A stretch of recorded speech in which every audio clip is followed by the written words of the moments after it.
I will beg to disagree with Edwin that, first of all, we need to be realistic as a country that you today, Edwin, if you are a doctor, given the risks and the health issues that you are exposed to every day, it's only fair that as a health worker, the government gives you value for the services you offer.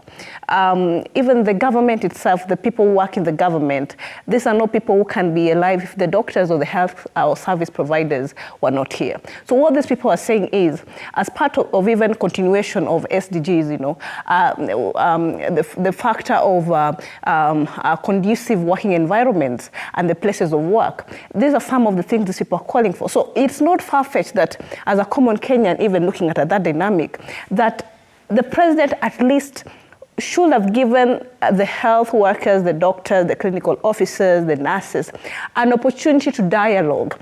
As much as maybe the government is not able to give fruitfully what the CBA provisions are, but you cannot dismiss on arrival doctors and health workers who basically are seeking for their own constitutional right.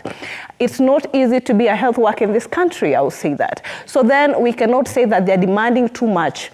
Then that would mean that these people, they're not being realistic. They're realistic with their condition. You see, their reason is not your reality, as somebody is not a health practitioner.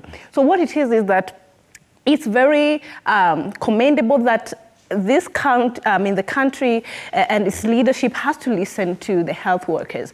And we have to agree that for a very long time, even the teachers, they've been underpaid. These are people who provide very important services to the people. These are the drivers of the economy. Right now, the taxation has been imposed, a lot of taxation has been imposed on these people's salary.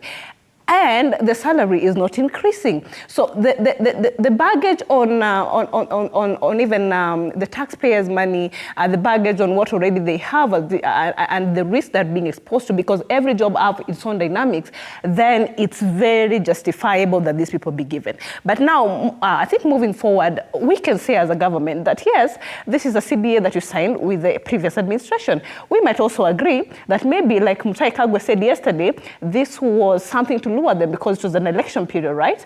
But then, realistically, what is it that the health worker should be given in terms of environment, conducive environment of work, in terms of salary, remuneration, and what is the role of the government to ensure that the same way, right now we are talking about increasing the parliamentarians' salary, the same way we want to have the president bring the position of the CS to power at such a point where we are talking about the economy being at its worst, the same very way that we are seeing a lot of looting, we saw the Auditor General's report, on the public fund, the same way that we have wastage and budgeted corruption in this country.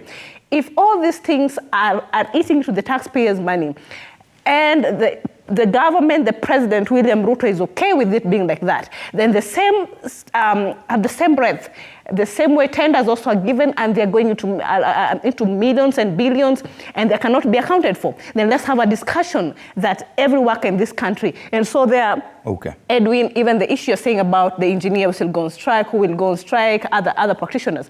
Let's have a national conversation on what really should be the minimum baggage in terms of salary that our citizens should have for the jobs they give. But Kamanya, more concerned